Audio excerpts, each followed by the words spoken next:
수협에 나오신 모든 분들에게 하나님께서 말씀의 능력과 기도응답 주시기를 소망합니다. 선선한 바람이 불고 있죠. 우리 옆에 분에게도 한번 인사를 나눠볼까요? 당신의 인생에 선선한 바람이 불기를 바랍니다. 한번 해볼까요? 당신의 인생에 선선한 바람이 불기를 바랍니다. 네, 기후가 많이 변해서 갈수록 걱정은 되지만 또 하나님이 하실 일을 기대하고 우리는 기도하며 또 순종의 자리로 나아가야겠습니다. 요즘 저는 이제 많이 그런 생각을 하는데요. 교회가 갈수록 힘을 잃는 이유는 이 신앙의 야성, 거룩한 야성을 잃어버렸기 때문이 아닐까 생각을 좀 많이 합니다. 그래서 우리의 정신을 활짝 깨울 수 있는 영상을 하나 잠깐 볼 텐데요. 이 아동부, 우리 교회는 아니고 다른 선교단체에서 했던 이 아동부 선교 캠프가 있습니다. 한번 잠깐 2분 40초 정도 되는데 영상을 함께 보도록 하겠습니다.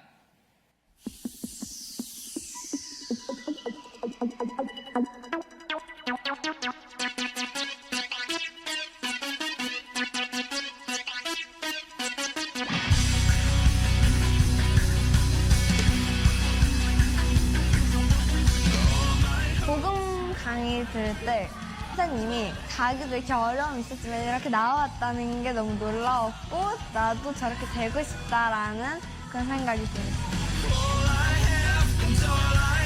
교육 가운데 나오는 모든 어린이 군대들이 하나님을 만나고 하나님으로서 변화되는 삶을 기대해 줍니다. 이 마지막 시대에 정말 너무도 악해져 가고 있다는 거를 느끼긴 했는데 정말 더 제가 생각했던 것보다 많이 악해졌던 것 같아서 놀랐어요.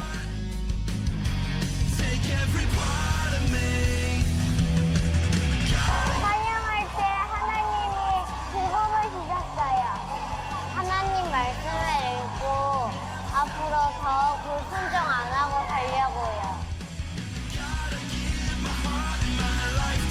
우리의 죄성이 사람 안에 있기 때문에 진짜 이 미디어를 못 끊겠지만 주님께서는 우리를 버리지 않으시니까 진짜 이제는 주님께 기도하면서 간구하면서 미디어를 끊어야겠다는 생각이 들었습니다. 원래는 세상에 빠져서 친구들하고 노는 것도 좋고 미디어도 했는데 옳고 그름을 분별하게 돼서 하나님 편에 서게 되었고 또 예배를 사모하게 되는 마음이 생긴 것 같아요.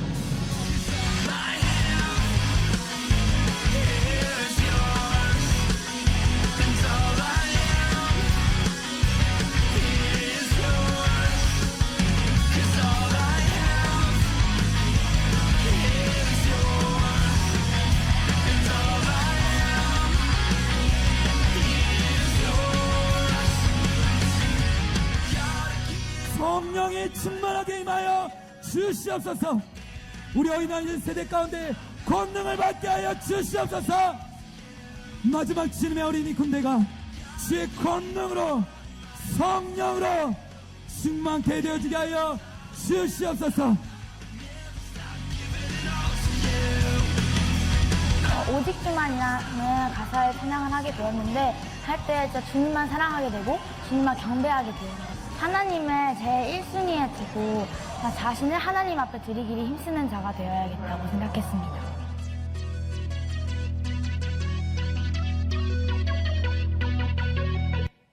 얘들이 우리보다 낫지요. 네. 이 아이들이 저 인터뷰한 내용을 듣고 깜짝 놀란 게 찬양하면서 복음을 만났다. 또 옳고 그름을 분별할 수 있었다고 얘기하지 않습니까? 그리고 내가 하나님을 위해서 정말 살아야 될 텐데 미디어가 얼마나 내가 많이 찾고 있는지를 또 돌아보게 되었다는 이런 간증을 보면서 우리 세대가 참 희망이 있다는 생각을 했습니다. 여러분, 자녀들을 세상의 가치관으로 키우면 점점 복음과 멀어지게 되죠. 저렇게 깨어서 기도하는 아이들 부모들이 있다는 걸 보면 우리도 이제 우선순위를 분명하게 정해야 됩니다. 스펙도 쌓아야 되지만 먼저 복음으로 충만해지면 스펙은 알아서 쌓게 되는 것이죠. 그래서 여러분, 우리가 거룩한 야성을 가져야 할 텐데요. 저를 한번 따라해 보실까요? 주목을 지시고 거룩한 야성을 야성 있게 한번 눈에 힘을 주시고 옆에 사람 바라보고 한번 해볼까요? 거룩한 야성을 이런 거룩한 야성을 갖는 우리 성도님들이 되시기를 바랍니다. 여러분, 이제 세상은 약한 사람은 집어삼킵니다. 그리스도인들도 강해져야 되고 신앙의 야성, 거룩의 야성이 있어야 이 악하고 음란한 폭력적인 시대를 이겨낼 수 있죠.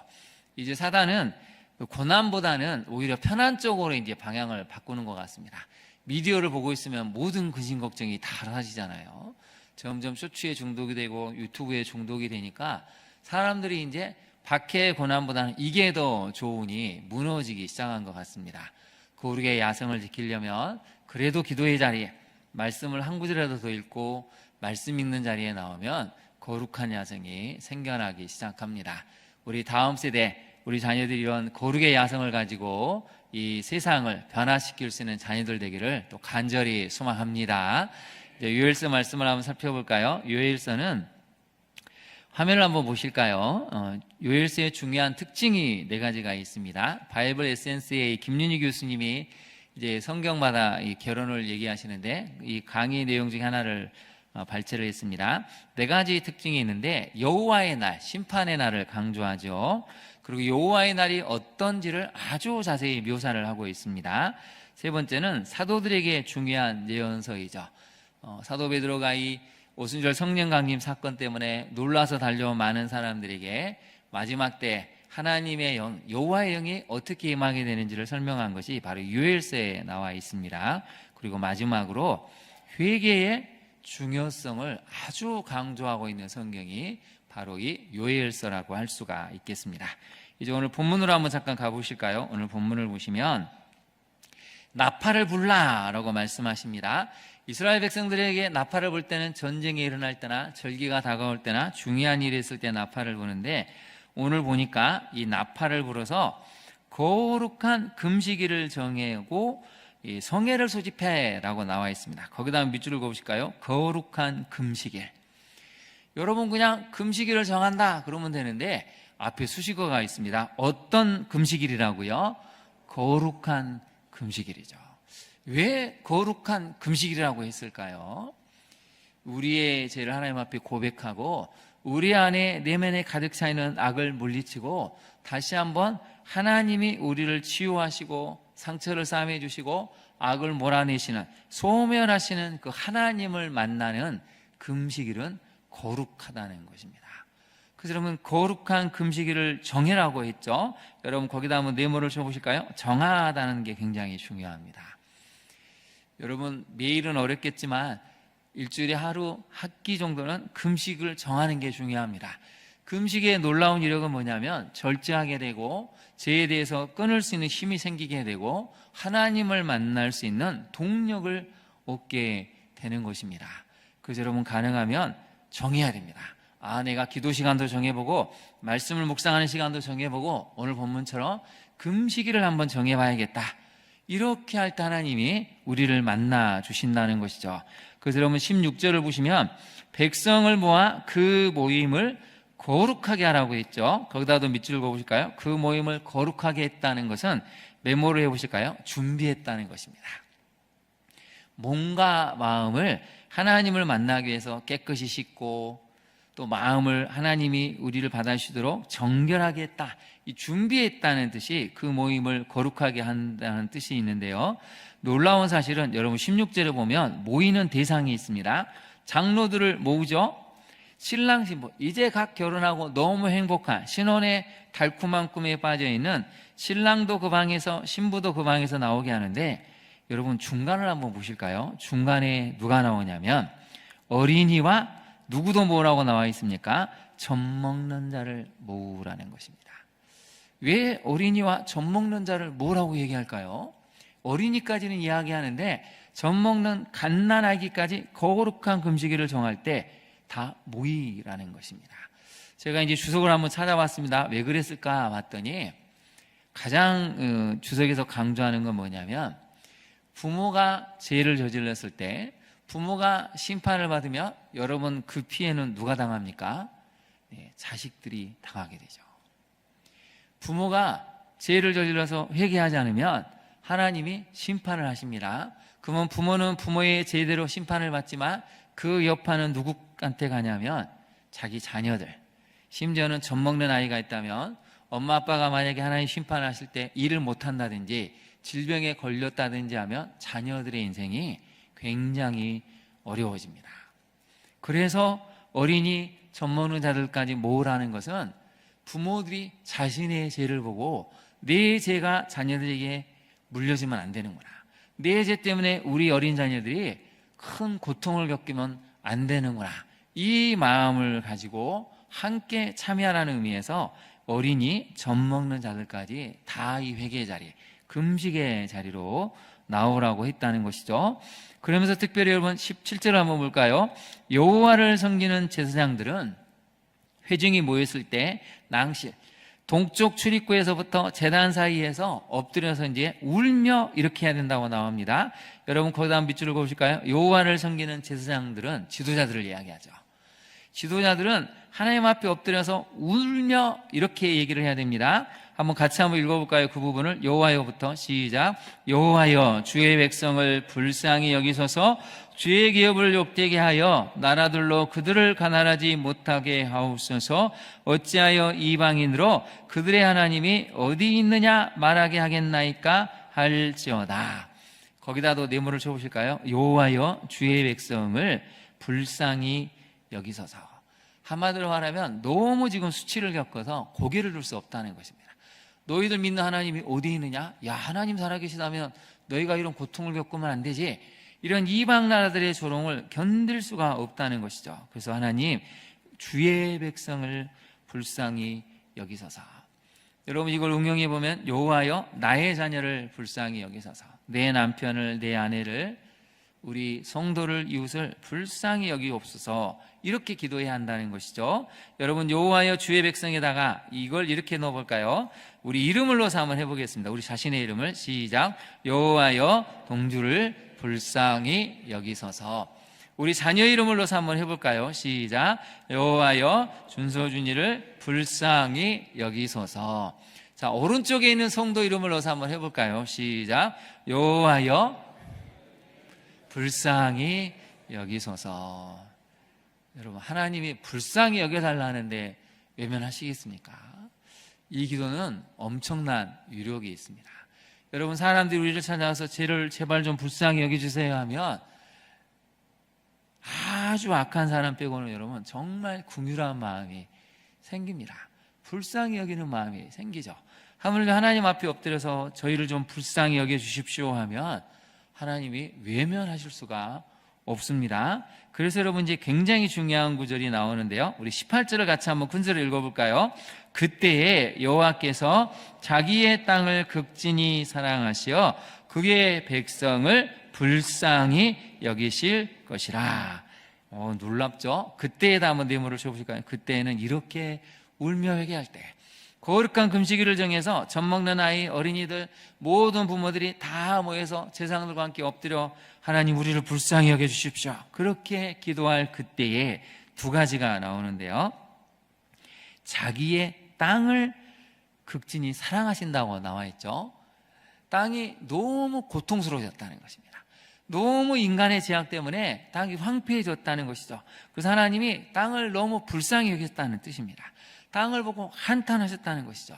그래서 이제 땅을 회복시키기 위해서 하나님이 땅에게 긍휼의 은혜를 베푸셔서 땅을 회복시키신다는 표현이 극진히 사랑하신다는 것이고, 두 번째가 그의 백성을 어떻게 하신다고 나옵니까? 불쌍히 여기신다는 것이죠. 그래서 여러분 기도하는 대로 하나님은 들어주십니다. 우리를 불쌍히 여겨달라고 기도하니까 하나님은 어떻게 하시죠? 불쌍히 여겨주십니다. 기도하는 대로 들어주시는 그 하나님을 기억하시고 기도의 자리에 나오시기를 바랍니다. 그래서 여러분 첫 번째 메시지를 한번 살펴볼까요? 같이 한번 읽어보겠습니다. 시작. 위기에 처한 개인과 가정, 교회와 나라의 터닝 포인트는 어디에 달려있다고요? 회개에 달려있죠. 그래서 여러분 그때에다 한번 메모를 해보실까요? 이게 터닝 포인트라는 것입니다. 그때부터 하나님이 완전히 반전을 쓰셨다는 것이죠. 우리 인생이 완전히 멸망, 절망, 이제는 회복이 불가능했는데 기도하는 우리, 불쌍히 여겨달라는 우리의 기도 소리를 들으시고 그때부터 하나님이 바꾸신다는 것이죠. 터닝 포인트가 일어난다는 것입니다. 여러분 지금 전 세계가 위기에 처해 있지 않습니까? 콜롬비아도 지금 지진이 일어나가지고 수천 명이 지금 매몰되고 사망자가 발생하고 있습니다. 곳곳에서 기후재앙 때문에 어마어마한 폭우, 지진, 가뭄 때문에 우리나라도 지금 점점 위기에 빠져 있죠. 이 모든 것을 바꿀 수 있는 터닝포인트는 여러분 회개밖에 없다는 것이죠. 제가 오늘 뉴스를 보고 정말 많이 놀라운 사실 하나 발견했는데요. 잠깐 화면을 한번 보실까요? 낙동강에도 이제 광주에도 지금 여러분 경기도에도 뭐가 지금 검출되고 있냐면 녹조 현상이 발생을 하고 있습니다. 많은 댐에서. 근데 이번에 그 낙동강 유역에서 이제 환경단체가 검사를 해봤더니 마이크로시스템 3종이 검출이 됐는데 이 중에 MCLR이라는 성분이 있습니다. 이건 뭐냐면 국제암단체에서 발암물질로 규정을 하고 있는데 놀랍게도 이 녹조 독소를 낙동강 지역의 이제 주민들하고 검사를 해봤더니 주민 소변에서 5명 중 1명이 녹조 독소가 검출이 됐습니다.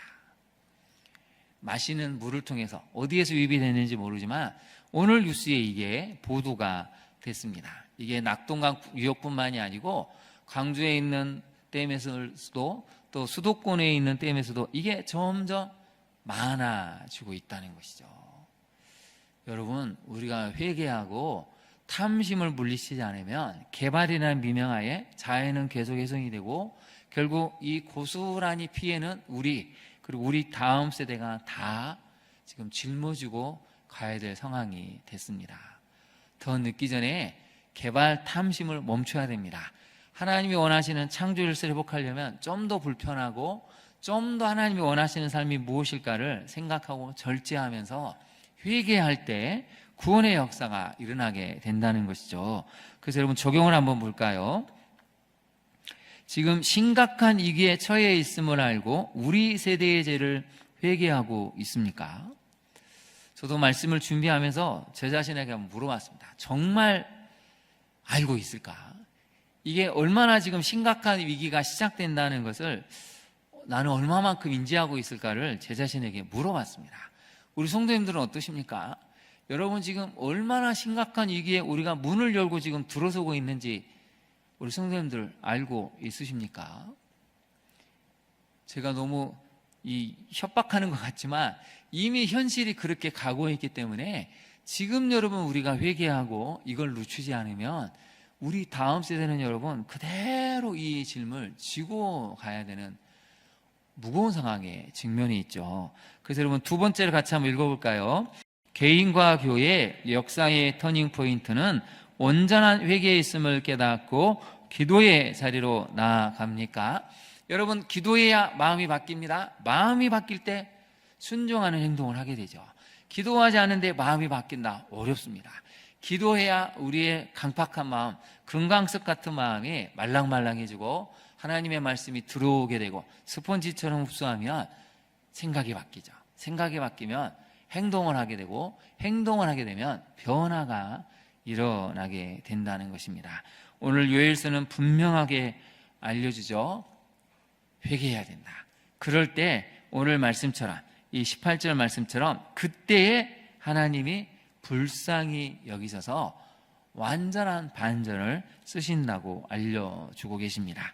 그럼 하나님은 회개하는 자에게 주시는 게 무엇일까요? 우리 두 번째 메시지를 같이 한번 살펴보겠습니다. 그게 세 가지가 나오는데요. 하나님께서 회개하는 자에게 주시는 큰 일이 있습니다. 이 큰 일은 흡족함, 적절함, 그리고 명예가 회복됨으로 나타납니다. 오늘 한번 본문을 한번 볼까요? 19절을 보시면 여호와께서 그들에게 응답하여 이르시기를, 거기다 밑줄을 볼까요? 그들에게 응답하여 이르시기를. 하나님 우리를 불쌍히 여겨 주십시오. 나와 우리 어린 젖먹이 자녀를 불쌍히 여겨 주십시오 했더니 하나님이 그들에게 응답하여 이르시기를 뭐라고 말씀하시죠? 내가 너에게 곡식과 새 포도주와 기름을 주리니. 메뚜기 때문에 다 황폐해져서 더 이상 희망이 없는데 내가 이제 너희에게 곡식, 새 포도주, 기름을 줄 텐데 너희가 이로 말미암아 어떻게 된다고요? 흡족하리라. 거기다 별표를 해오시죠. 여러분 맛있는 음식을 흡족하게 먹으면 대화가 정말 만족하고 기쁨이 있으면 우리 마음이 흡족한 어떤 평안이 있습니다. 여러분 지난 한 주간 동안 흡족한 시간을 보내셨습니까? 자, 우리 옆에 분 얼굴 한번 바라볼까요? 어떻게 쓴 것 같습니까? 하나님의 은혜로 흡족한 시간을 보낸 것 같습니까? 뭔가 좀 부족해 보입니까? 예. 한번 옆에 분에게 고민해 볼까요?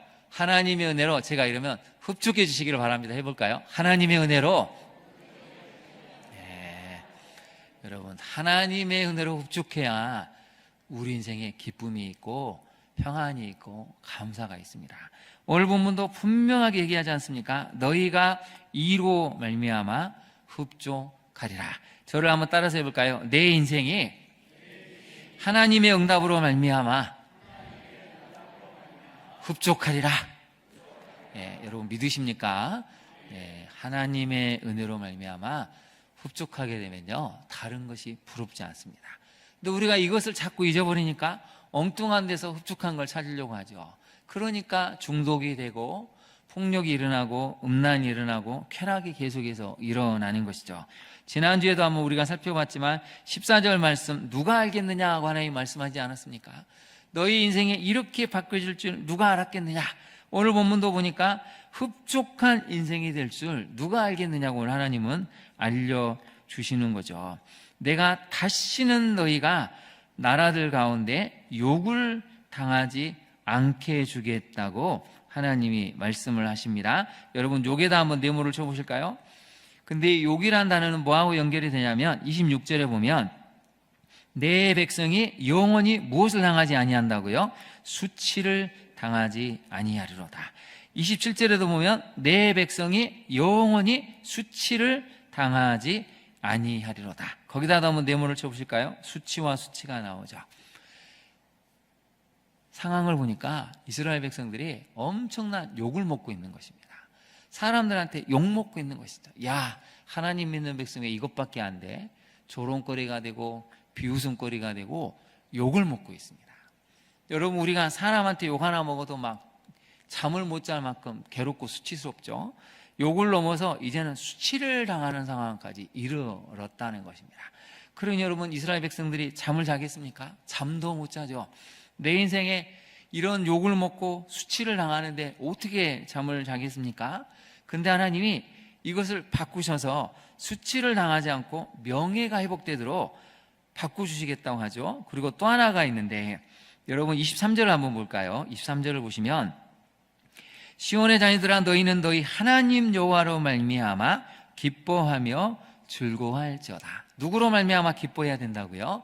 하나님 여호와로 말미암아. 이걸 바꾸면 안 됩니다. 돈으로 말미암아, 권력으로 말미암아, 인맥으로 말미암아가 아니라 너희 하나님 여호와로 말미암아 기뻐하며 즐거워해야 되는데 이유가 있습니다.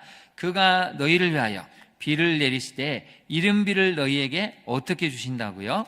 적당하게. 거기다 네모를 쳐보시죠. 적당하게. 근데 이 다른 번역 성경을 보면 이걸 흡족하게라도 표현하고 흠뻑이라도 표현하고 적절히라고도 표현합니다. 한마디로 말하면 이 비를 주시는데 우리 마음이 만족스럽게 정말 흡족하게 적절하게 흠뻑 주신다는 것입니다. 그래서 여러분, 하나님의 은혜는 모자라지 않습니다. 항상 우리 마음에 흡족할 만큼 주신다는 것이죠. 저를 한번 따라해 보실까요? 하나님의 은혜는 모자라지 않습니다. 흡족하게 채워주십니다. 네, 그 하나님을 믿으시기를 바랍니다. 오늘 이 요엘서는 이스라엘 백성들에게 그렇게 얘기하죠. 흡족하게 은혜를 주실 것이다. 그리고 더 나아가서 여러분 25절을 한번 볼까요?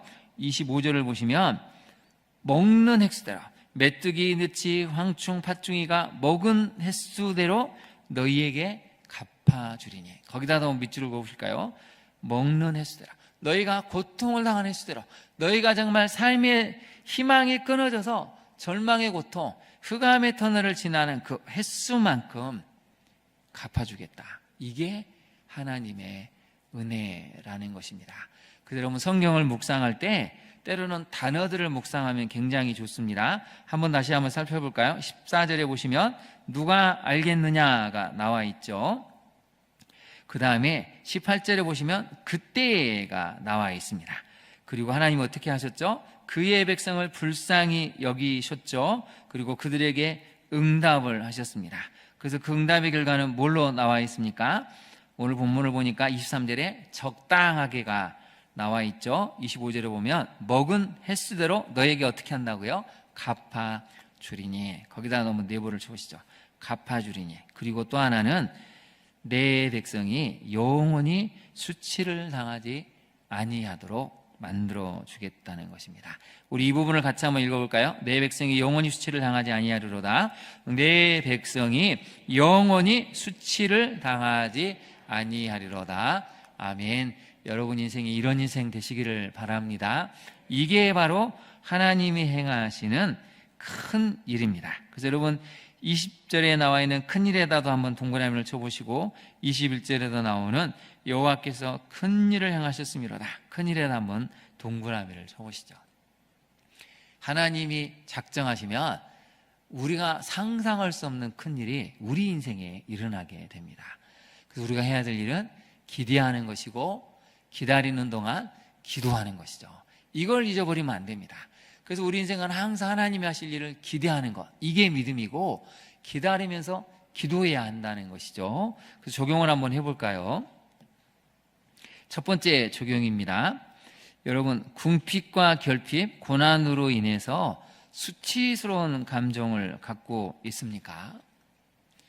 많은 성도님들이 이 수치스러운 감정이 참 많으신 것 같습니다. 내가 옛날에 이러이러한 삶을 살았었는데 한순간에 무너져 버렸죠.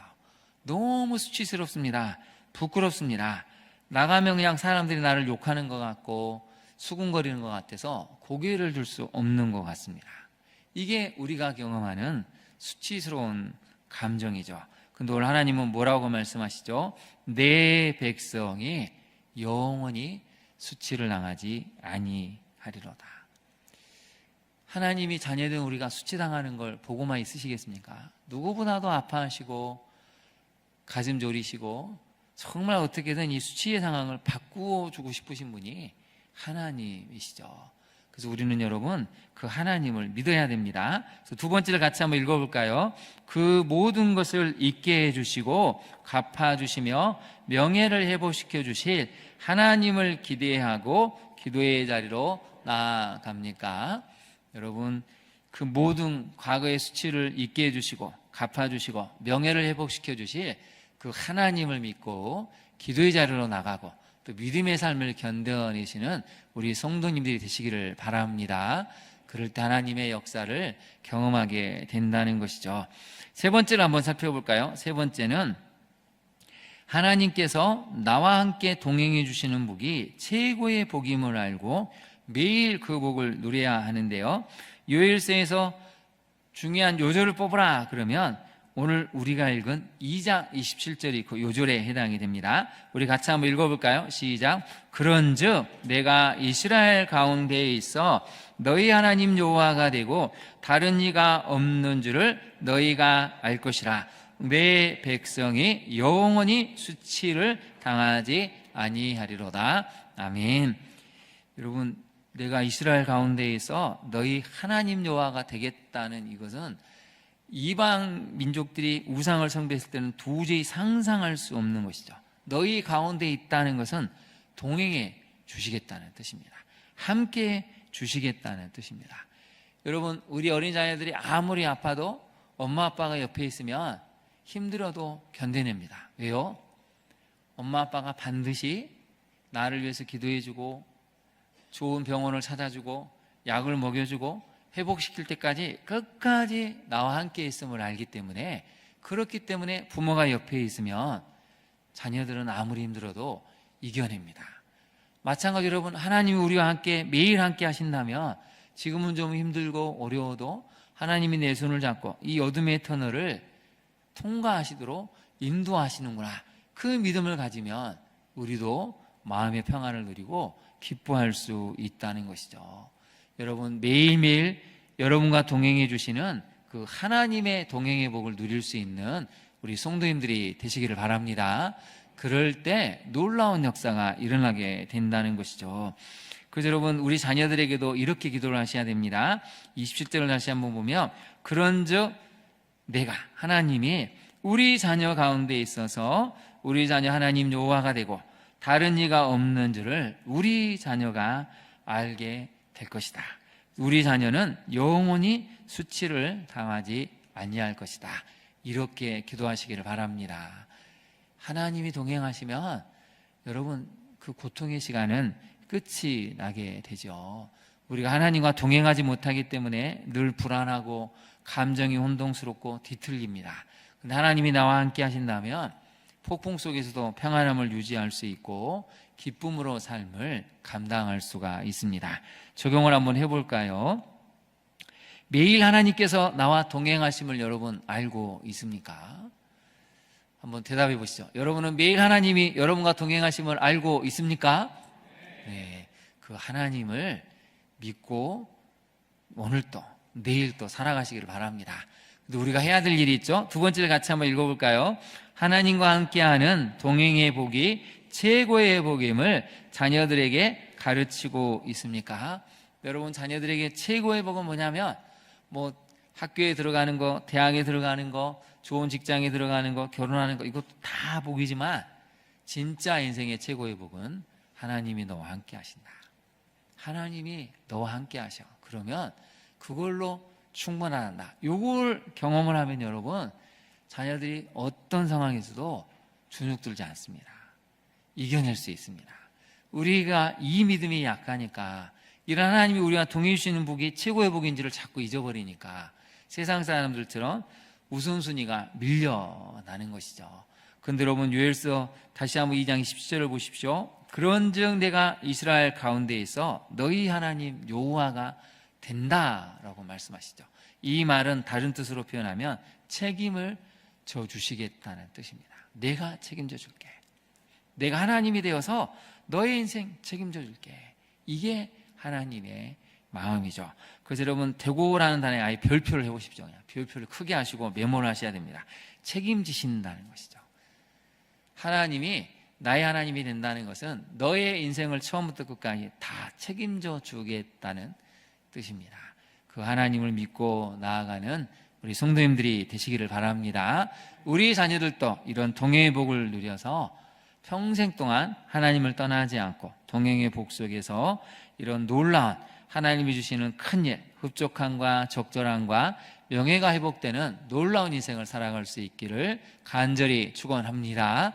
우리 시간 함께 기도하도록 하겠습니다. 오늘 주신 말씀을 생각하고 하나님 이 땅에 회개하게 하시고 우리 다음 세대 자녀에게 정말 창조 질서가 회복되는 건강한 땅을 물려줄 수 있는 이런 나라 우리 교회가 성도들이 되게 해달라고 기도해야 되겠습니다. 두 번째는 하나님 회개하는 자에게 주시는 큰 일, 흡족함, 적절함, 명예가 회복되는 일이 우리 인생 가운데 일어날 수 있도록 내 인생의 수치스러운 아픔들, 욕을 먹고 수치를 경험했는데 이제는 그 당한 날만큼 하나님이 갚아주신다고 하셨사오니 내 인생에 그런 회복과 치유가 일어나게 해달라고 무엇보다도 하나님이 나와 함께 동행해 주시는 복이 인생 최고의 복임을 깨달아서 우리 자녀에게도 이것을 가르쳐 하나님을 떠나지 않는 복을 누리게 해달라고 우리 시간 주님의 이름을 세 번 부른 다음에 기도하도록 하겠습니다.